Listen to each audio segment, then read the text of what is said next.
Happy Monday, it's Lori. Today I want to talk about something a little bit different that I haven't talked about in a long time. Unsolved crime. I'm going to focus on New Hampshire and a couple cases in particular because I had a dream of one last night. After a lot of years, it's really kind of crazy. So I'll share the story with you and then we'll talk about a couple others. I'll be right back. Okay, I'm back. So I had a dream about this, so I kind of wanted to talk about it. It's been a while. It's been 2011. There's a case that I worked on, and I kind of want to share my experience with that case with you guys.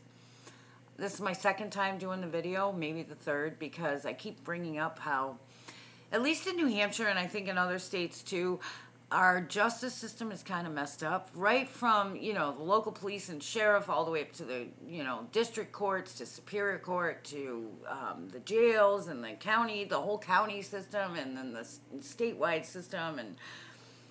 And we have more people incarcerated in the United States than anywhere else in the world, and that includes like China and Russia and, all these places where you would think the land of the free may be not, I don't know. The thing that bothers me is crimes like the ones I'm going to talk about today. Those people absolutely deserve incarceration or whatever. Serious consequences. I believe that we all need to have consequences for whatever we do, right? For every action, there's an equal and opposite reaction. Equal and opposite. Why are we putting nonviolent criminals away for like long periods of time, ruining their lives if they've, and I'm not talking about like drug traffickers or even drug dealers. I'm talking about like a drug user.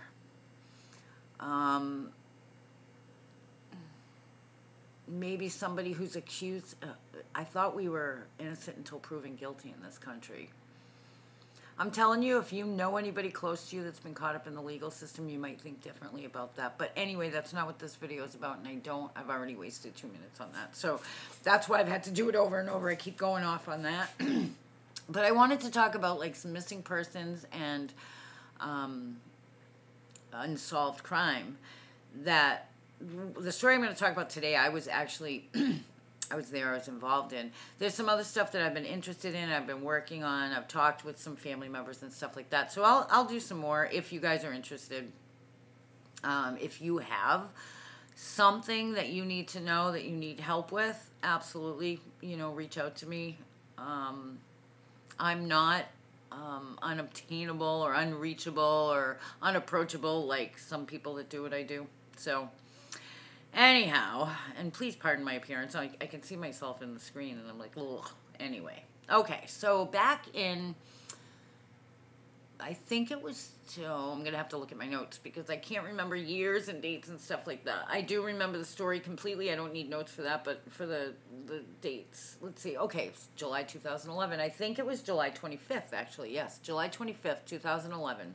This young girl went missing. She was reported missing. The last time she was seen was July 24th. This case is not considered a cold case in our state.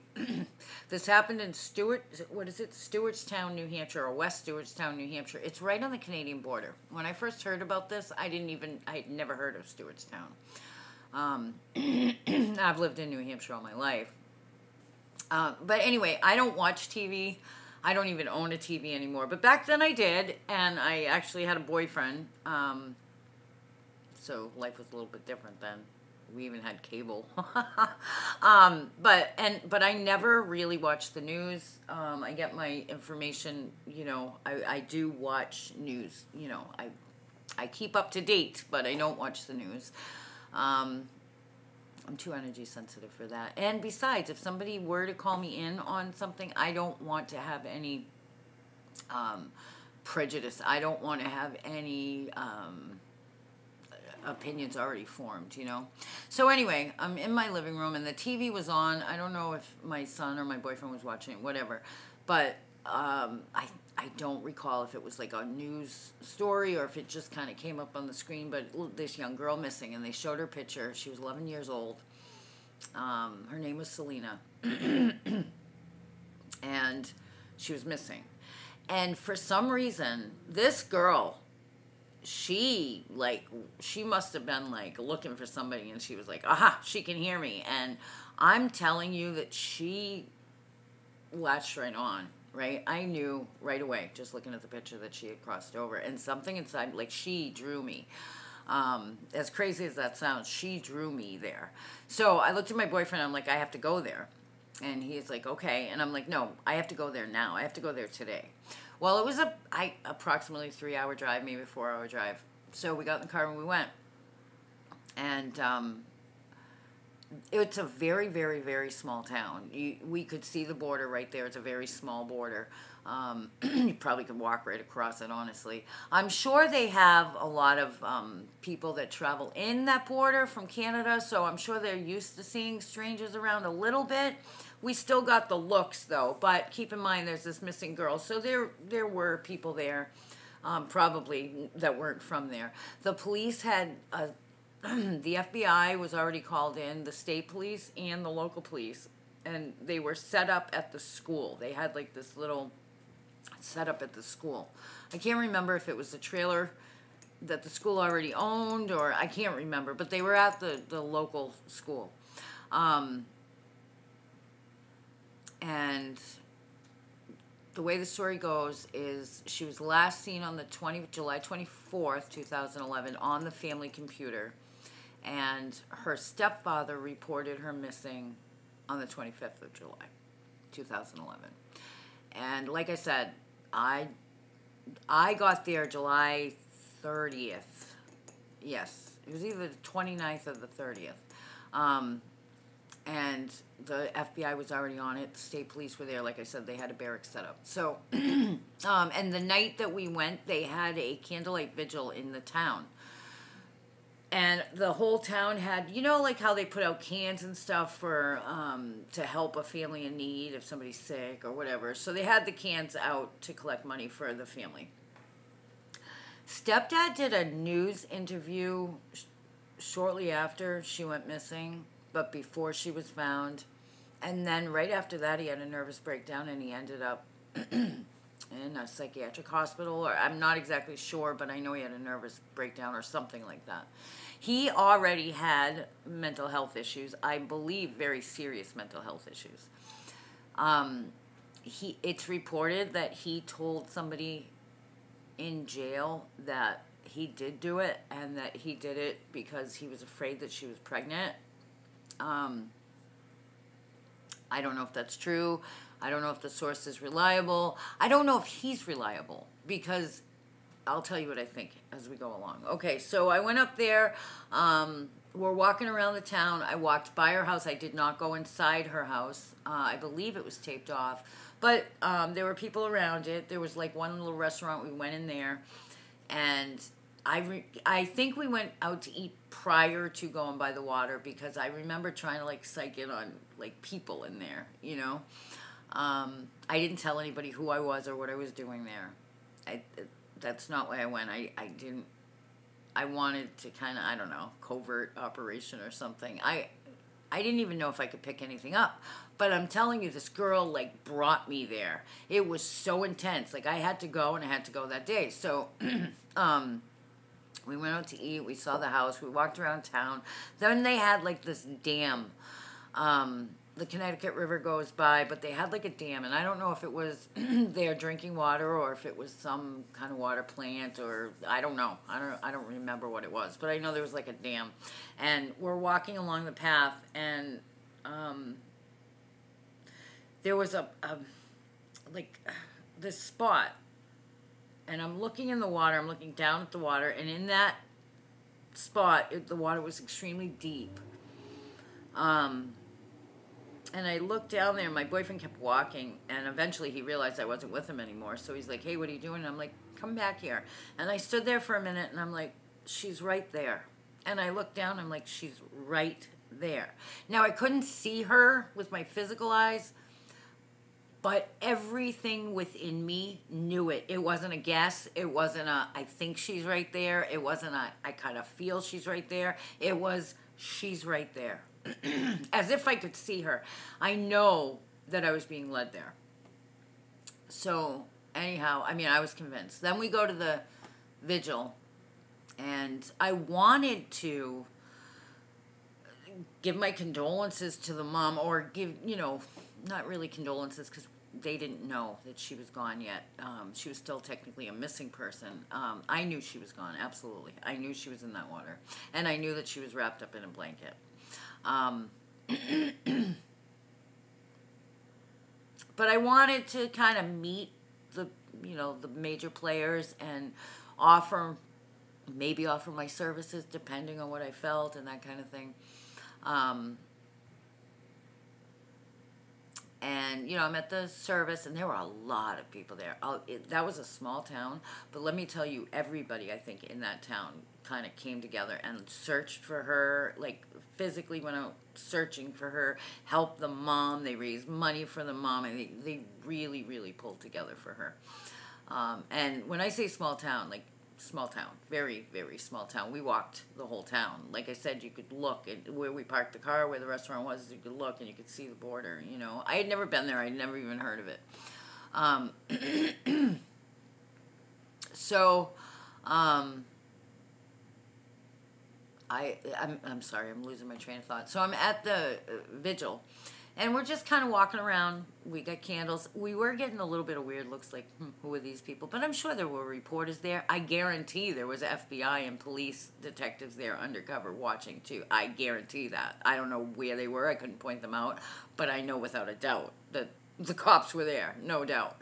And they were there doing exactly what I was doing, because when I saw, so I spot the mom, and everybody's hugging her and, offering help and, comforting her, and I got the worst vibe from her. I could not hug her. I couldn't go near her. I thought I was going to vomit. This woman gave off the worst vibes, I'm telling you. And I was like, nope. Don't believe what she says. Don't. And again, I'm going to just state this. I have no concrete evidence. I only have what I saw, what I heard, what I feel. Okay? So I'm saying it definitively because I know it to be that way, but I have no evidence. Okay? So I don't want to be accused of slander or anything like that. This is what I feel. This is what I saw. Okay? That's it. So I didn't state who I was. And we ended up going home. And the very next day, I saw it on the news. They were pulling her out exactly where she showed me she was. Exactly. Like, it wasn't even like a foot or 2 feet away. It was exactly where I was standing. And they pulled her out, and she was wrapped up in a blanket. 11 years old. So then, immediately it was, the stepfather was under scrutiny. It's him. Everybody believed it was him. I think they even might have put out a warrant for his arrest. I can't remember at that point. It gets blurry. But it's like, no, maybe he was involved. And he confessed. But I just kept thinking, no, there's more to the story. So, I don't know if I said it already, but the stepdad was very ill, very mentally ill. I think he might have had schizophrenia. I would have to go back through the reports to remember. But there was some serious mental illness there. So, there was also a young man living there. I don't know if they had 1 or 2 boarders or renters or whatever living in the apartment with them, but it was the mom, the stepdad, and this young man who was 22. I think his name was Kevin. Kevin? Is it? I think I wrote it down. Kevin? Yeah, Kevin. He was only 22 years old, okay, and she's 11. She also had an older sister, I believe, maybe around 16 or something like that. I know she was a teenager. And rumors around the town was that she just, like, she was out a lot. And from what I saw, in my spiritual eye, in my mind's eye, I don't blame her. So, This is what I saw. And it was later validated that the parents did move the kids downstairs. So I saw. Now sometimes when I pick up on stuff, I see it from the victim's point of view. Sometimes I see it as if I'm watching a movie. Sometimes I see it from the perpetrator's point of view. This was from the victim's point of view. And then I got a little bit of the stepdad's point of view, but not quite as much. So this is after I've gone home and everything. I was, trying to just kind of meditate on it and see if I got anything. And I wasn't in a trance, I wasn't in a dream, but I was seeing clear vision. Very clear. I'm telling you, this girl was strong. She wanted her story out, and I still don't think it's out 100%. But, so I'm in this dark place now from her point of view. So when I'm saying it's her. I'm in this dark place. I'm scared. I'm foggy in the head, as if I've taken something. It's almost like a drunk feeling, but not really. I don't taste alcohol. It's more like maybe Benadryl, maybe something like that, for a little kid. I don't know, but I'm foggy in the head. I'm weak in the body. I can't get up and run, even though in my mind I would like to. I'm on either an air mattress or a mattress with no bed frame, like no box spring. It's just on the floor in this dark place, which I'm thinking is a basement. And I don't feel well. I got a bellyache. Tired, foggy, like I said. Sad, very sad. Scared. Want to run, can't. Kind of one of those things where it's like, I just wish this was over. And then I hear somebody coming. Somebody's coming. Somebody's coming down the steps. Somebody's coming down the steps. And I can almost, this is so weird, but I can almost see like the bottoms of their legs. I can't see who they are, but I can kind of see their legs coming down the steps. And I don't know if she saw that or that's just something I'm seeing, but that's how I saw it. There are 2 men and 1 woman. I cannot say who they are definitively. I personally believe, but I can't say definitively, it was Kevin, mom, and stepdad. Or Kevin, mom, and another man. Because I guess a lot of people went there and partied and that kind of thing, So it may not have even been stepdad, okay? I don't know that for sure, though. They're coming down the stairs. Her heart's racing. Just leave me alone. I hope they just leave me alone. This is in her head. Like, just leave me alone. Just leave me alone. I'm sleeping. Just leave me alone. And then they stop, like, right at her, like in front of her, looking down at her, because she's on a, mattress or whatever on the floor. And they start whispering to each other, well, what are we going to do? Oh my, what if we gave her too much? What are we going to do? We got to do something. We got to do something now. Oh my goodness. I didn't mean it. It was an accident. I didn't mean this. I didn't mean to go this far. Now what are we going to do? What are we going to do? And then one of the men is like, enough already. And he decides that they're going to take her. Next thing I know, I don't know how that all comes about. Maybe she blacked out. Maybe she passed out. I don't know. But I don't know how that comes about. Next thing, I am in a moving vehicle. I can feel the vehicle moving. I'm wrapped up. I'm cold. I'm scared. It's late. I'm still foggy in the head. But I'm in a moving vehicle and it's dark. And then that's it. That's it. She keeps thinking, don't. You don't have to. Don't. Just leave me alone. Just leave me alone. Just leave me alone. Just leave me alone. And I think, so my take on that, from seeing that, I did find out later that the parents did move the girls, the 2 sisters, into the basement so that guy Kevin and possibly one other person could have the bedroom. This was not a finished basement. I don't know specifically how bad it was, but I know it wasn't a finished basement. It wasn't a place to just throw a mattress down, you know. I don't know if she went into the water alive or if she had already died. I feel like they were doing some things that weren't so good. Sexual things with each other, with her. I just feel like it was a disgusting place to be, put it that way. And I think so the feeling I got when she was all like fuzzy was this wouldn't be the first time that she had experienced this. So I wonder if they gave her like Benadryl or something to make her go to sleep, melatonin even, I don't know. Because it's normal for her, like it's nothing out of the ordinary.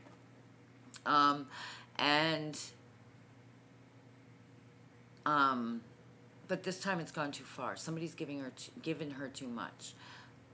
Who I have my own opinion about who that is, and I don't think it's stepdad. Anyhow, I don't know if she went into the water alive.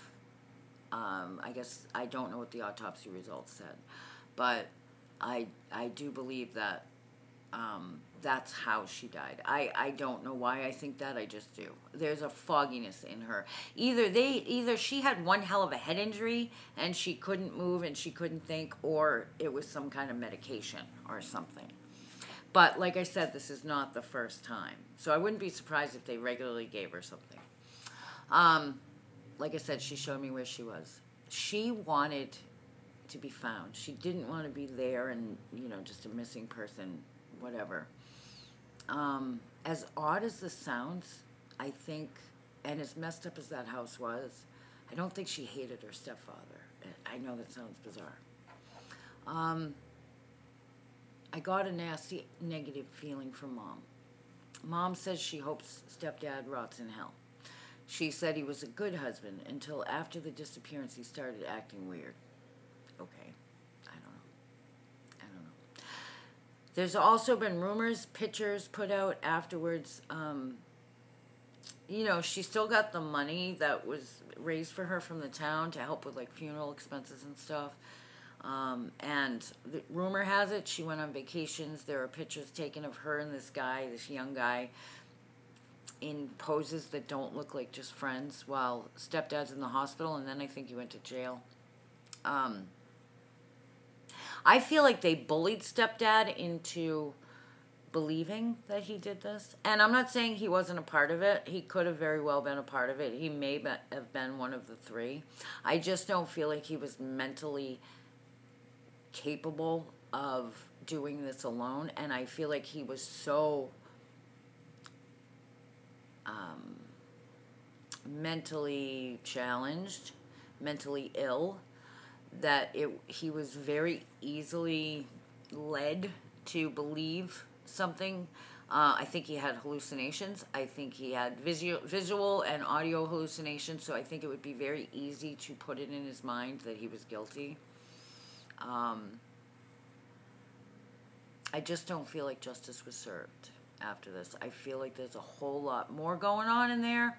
I guess the building where they lived, I don't think she stayed there, Mom, afterwards. I think she moved out of there. I heard she went on vacation afterwards. I mean, it just didn't, I don't know. Everybody grieves differently. I know what I felt when I saw that woman.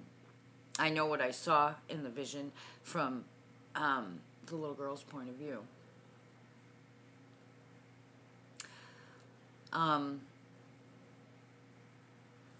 That guy, Kevin, they found some of her clothes hidden in the back of his truck later. The grand jury did indict stepdad.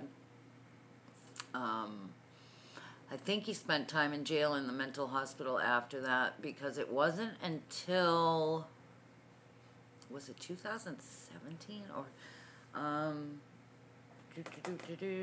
when did they find him? I don't know, actually. I might not have written it down. It was later. It was like, I think it might have been 2017 when they found him incompetent to stand trial, and they locked him up. Mom had said at that point that she hopes he goes to jail and not the hospital, and she hopes he rots in hell. And that's when she said he was a good husband until after the disappearance and he started acting weird. How could that be? How could that be? If this guy is truly hurting your daughter, and maybe he wasn't, but he had said he thought she was pregnant. Again, was that put into his mind? I don't know. But, and they did find a sandbag missing from a truck having to do with stepdad. But in Kevin's, the 22-year-old's vehicle, they found some of her clothes, some of Selena's clothes, and they found some of her boxers with his DNA on it. So I just feel like it hasn't been, it's not a cold case. Obviously, they successfully pinned it on stepdad. He hasn't been proven guilty. He didn't go to trial. Like I said, he wasn't competent to stand trial. But, and he did confess. I just know what I saw. There were 3 people involved in that, and one of them was a woman. Can I guarantee it was mom? No. Can I guarantee that what I saw was real? No. But I knew that was her. I'm like, she's there. And I knew that was her that I was seeing from. So that's that. That was a pretty intense case. I was not called in. Obviously, nobody called me in. I have done cases where the families called me in, and I've worked with the police and blah, blah, blah. This was not one of them. This was on my own. She came and got me and be like, go, you know. I did talk to Dad's side of the family. Dad had some severe health issues.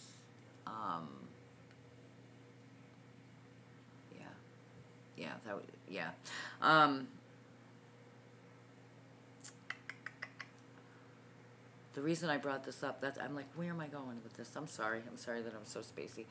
Because I had a dream about her last night. And I don't know if something's happening now and she's trying to reach out to me. I guess I'll pay attention to that particular case and see if something else is coming out. But I did. I had a very vivid dream about her last night. I know that she no longer lives in a life that she didn't have a good life when she was here. She didn't. She was living in that house and then moved to the basement. And yeah, I don't know what happened to her sister. I'm not sure. I don't know whatever happened between Mom and Kevin. I don't know if Mom's with anybody now. I have no idea. But yeah, I had a dream about her. So I wonder if something's about to come up. I also, and I'm not going to go into detail because I've already talked too long, but of course, Maura Murray, that's a big one around here.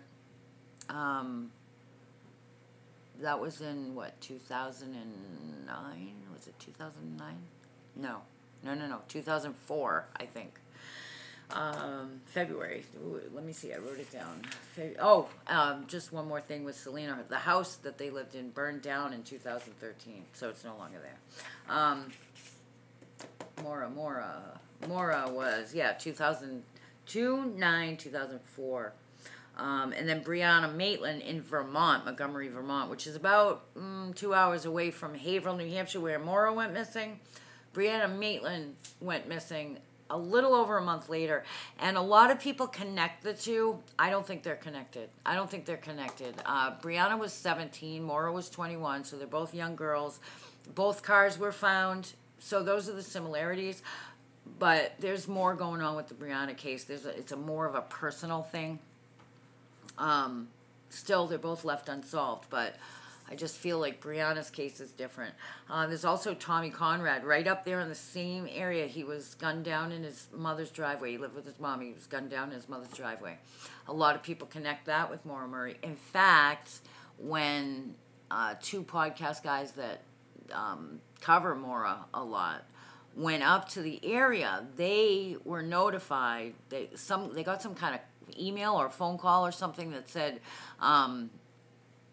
if you know what happened to Tommy Conrad, then you know what happened to Maura. I have talked with Tommy's family before Maura. I'm not going to get into that, but I have my suspicions. The family thinks just like I don't know these characters, but what I picked up, the family was in agreement. So Yeah, there's more to that story for sure. But I do think that one day the truth will be revealed about Maura Murray. And my fingers are crossed. I don't know what's taking so long. I might go back up there again and see if I can get anything.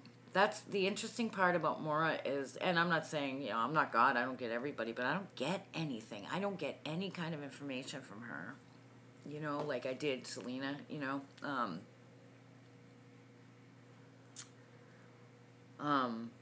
So of course there's Maura Murray, there's Brianna Maitland, and yes, like I said, both cars were found. Both women went missing, never to be seen again.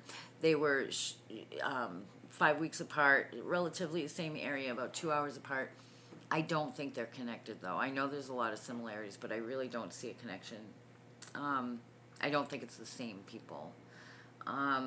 There's no connection between Tommy Conrad and Maura as far as the physical evidence goes.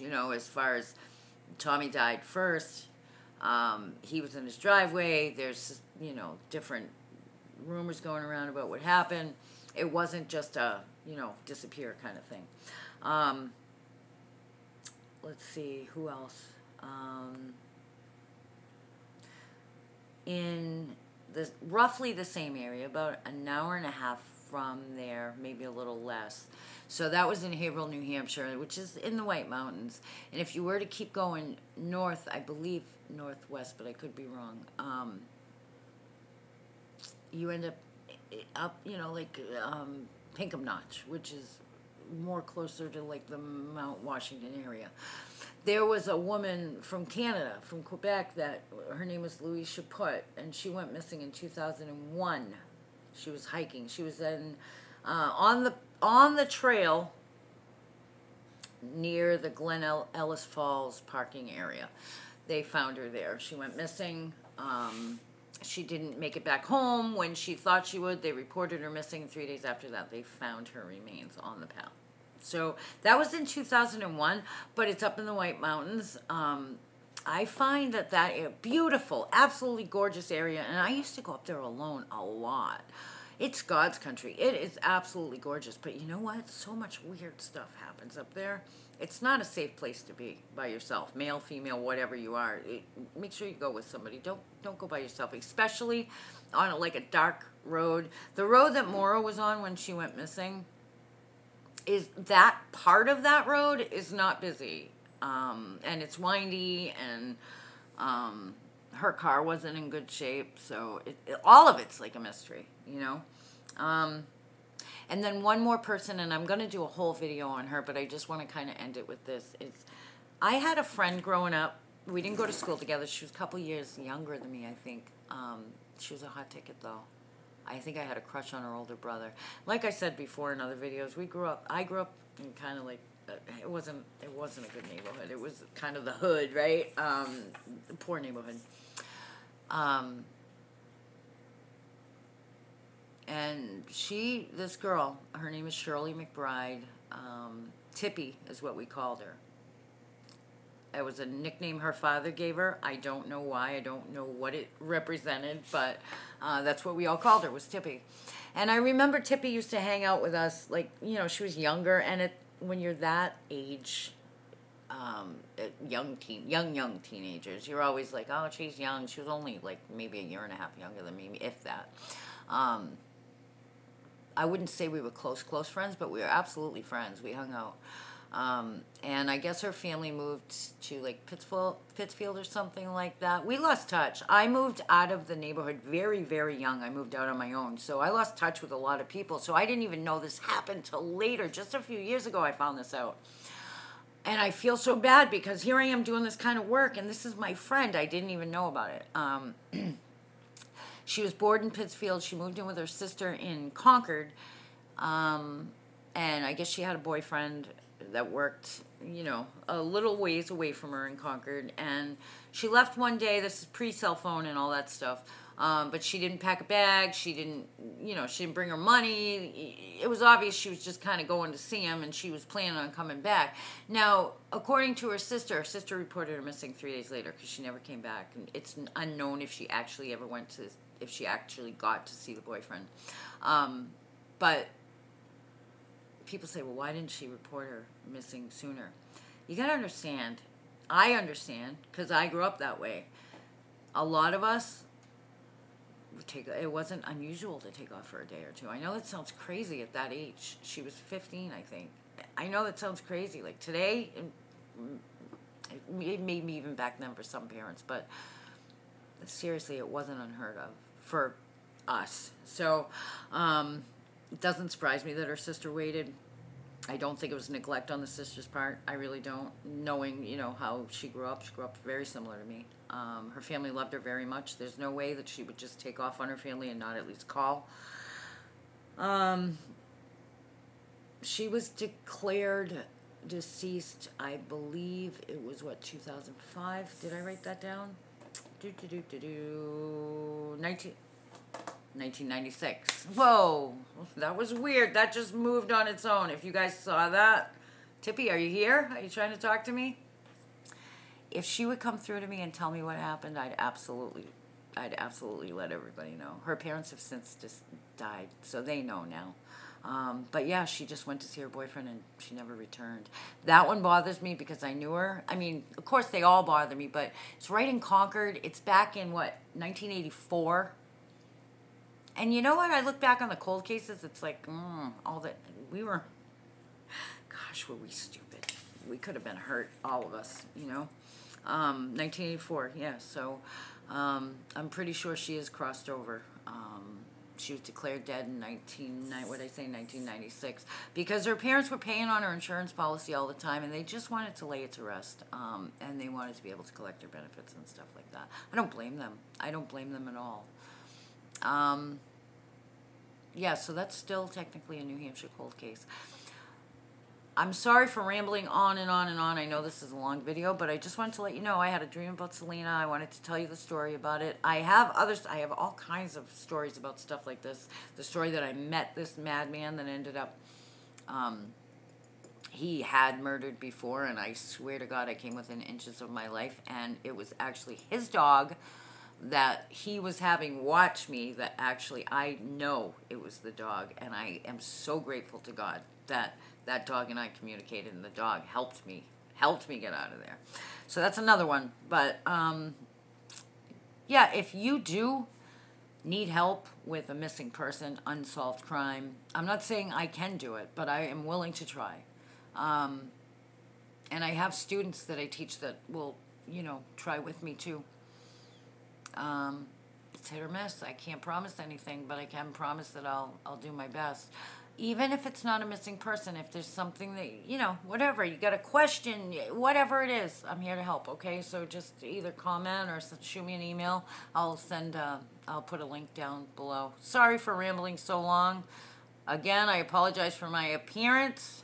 It's getting better. Things are getting better, but happy Monday. Today's Manifesting Monday, so go for it. Go for what you want. All right, guys, I'll talk to you soon.